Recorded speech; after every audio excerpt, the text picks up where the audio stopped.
Hey guys, Wandering Shell here, and here we go again for the X-Men series of Marvel United, this time Juggernaut. Because why not?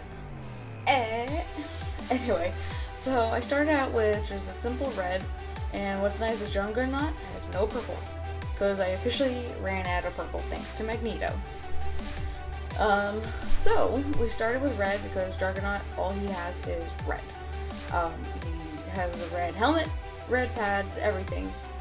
So I kind of kept it as is. He's red. There's not much to him other than red. And red. He has a lot of red. Anyway, so here we go again. This time, he was one of the very simple ones because he's only really two colors. And what's sad is, because of those two colors, there's not much to do other than to really make him pop. It's going to be during the highlighting and like details, like little rivets and things like that. You'll see it when we get there. Let's see. So this is going to take a long time. He had a lot of red. How many times am I going to say red in this? Too many times. I hope you guys are enjoying these videos because I'm going to keep going because we got more X-Men series stuff. So not just from the first box of the X-Men series, there's actually a lot more boxes, including, but not limited, Apocalypse, the old Logan, there's a lot. I can't remember all of them on top of my head. But some of them are really big characters, which I can't wait to do because they are pretty big. Honestly, Juggernaut is actually not the biggest. So far, Hulk is the biggest character of the Marvel United series, which is very interesting to me to think about. Have you guys ever painted models that are way bigger than Juggernaut or even Hulk? Or have you guys done models that are so small, like Wasp, or even Mystique was small too? Leave a comment below to let me know if you guys had any like painting things like that. And also leave a like if you guys got inspired of painting with my videos. I hope. I'll leave a like anyway, just because. So I start doing I guess he has like armbands or in like his bracers and stuff. They're red. Even in the pictures, they're red. He's too simple. Let's see. I don't know if I said this before, but what is your favorite Marvel X-Men character? Let's put it that way. Let me know, just because. Because the first time I did this, it was Mystique. Mystique was one of my favorite X-Men series guys. Because she could be either a villain or a hero. It depends on her mood. Like most people.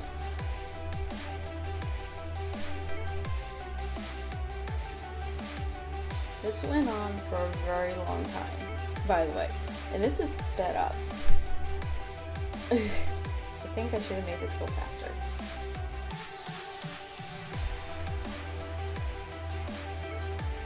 Still going with the red. Checking, making sure there's no more red. And there's little bits. Finally, we're gonna do the back of his foot. So, I put it red at first, and then I'm like, oh, there's just too much red. I need to change it up. So, the bottom of the shoe is black because, sneakers. I guess. I don't know. I thought it should change it out because he has way too much red on him and I need to give him some color variant other than like different shades of red. I wanted to give him a little extra out of it. So now I'm up to his skin.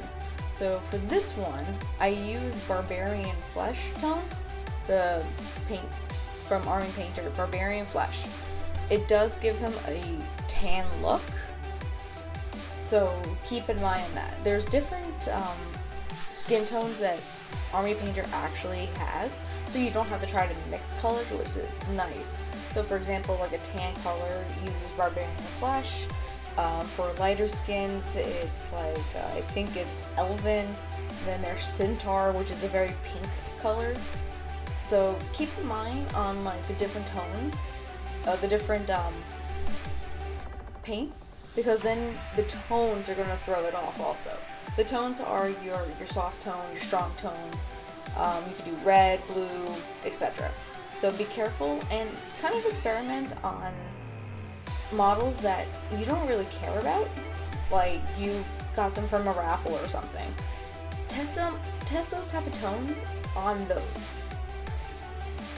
It's always good to have like a backup model, because you never know, you may be like, oh, I want to experiment on this, but I don't want to waste it on my nice model for a game that I love, like Warhammer or Marvel United, things like that.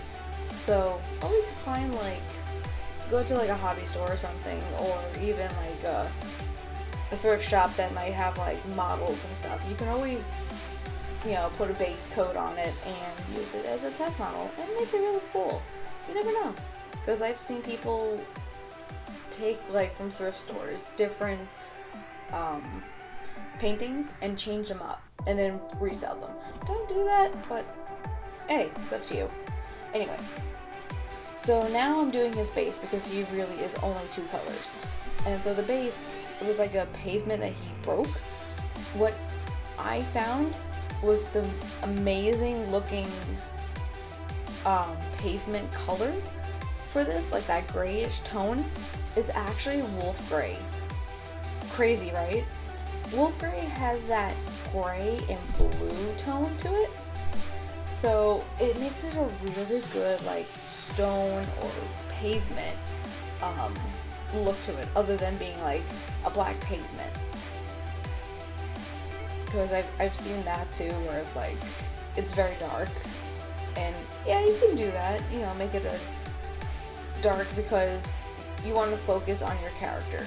So really, doing that wolf gray, it helps too with the red, because you have what they call warm tones, which is the red, and like even the Barbarian Flesh is considered a warm tone.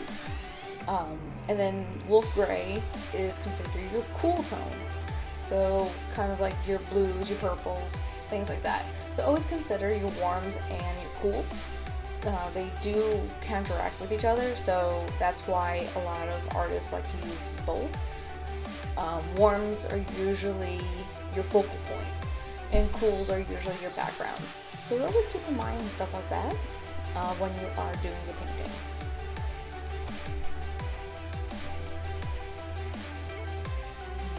It looks like next I was doing the little bit of the base. I was doing like a oak brown color, because there was like pieces of dirt around him and stuff within that wolf gray color. So to keep it a little different, I did change up his base and make it different colors. You don't have to do it like this. Obviously, this is your own design. You can make Juggernaut even a different color. He doesn't have to be red. I think there's other variants of him with different colors. So now I'm up to the tones. So kind of what's great about these ink tones is it goes in the crevices. So while you're painting, you're probably noticing like, oh, it looks very plain, there's no detailing. Wait until you do these tones. The tones inks will go into the crevices of the piece, and you'll start seeing all those little details that the creators of those character made, and it really makes it pop with it. And you notice this one I used a flesh wash, so it's kind of like a mid-brown color. It goes with the Barbarian Flesh of making him even darker. So I was trying to get inside the little crevices of his eyes and his mouth with those, the flesh tones. making sure I got everywhere, and then I went to using a strong tone.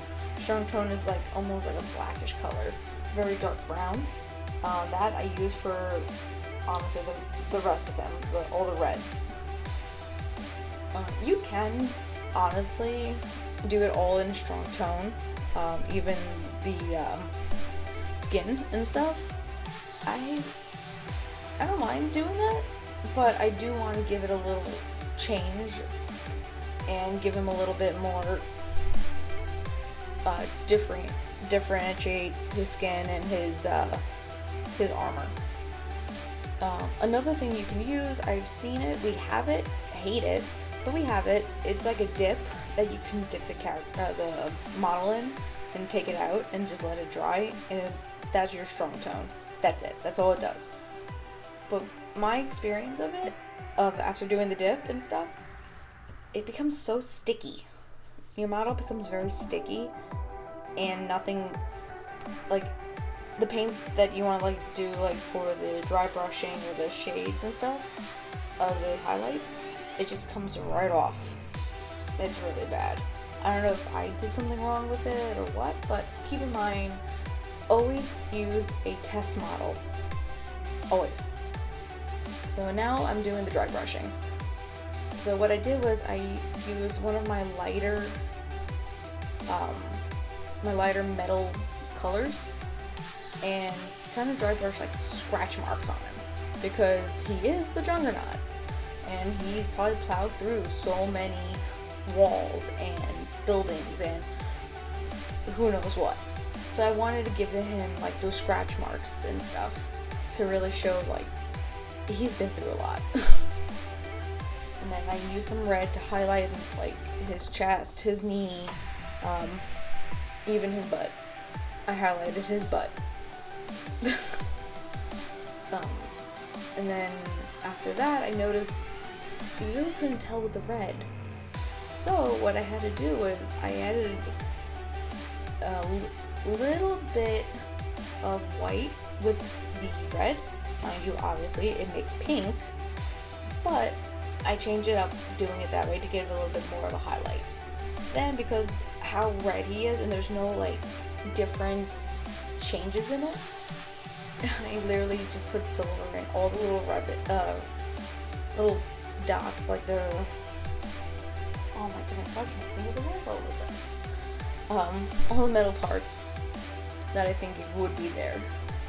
Rivets? Oh boy. So kind of gave that, and this is where I added a little pink highlighted, mostly in his chest and his butt, because why not? That gives a little extra highlight. Then I added, from using Wolf Gray, I added a little bit more white to make it a lighter tone for the pavement part of it, just on the edges. You notice I like to do dry brush a lot, because dry brushing I feel more comfortable doing versus like painting on the highlights. I love doing the dry brush part of it, because it literally half the work and you still get like really nice look to it. Let me know if you guys prefer just painting highlight or doing a dry brush. Now this is the tough one. I was trying to get his eyes. I did change his eyes a little bit, so, but that you really can't tell, honestly. Then did his mouth, his teeth, and his tongue. What to keep in mind is just doing the mouth very last, even after doing the tones, because it takes a while. Anyway, guys, Juggernaut's done. Tell me what you think. Leave a comment below, subscribe, give a like, all that fun stuff, and I'll see you guys next time. Later.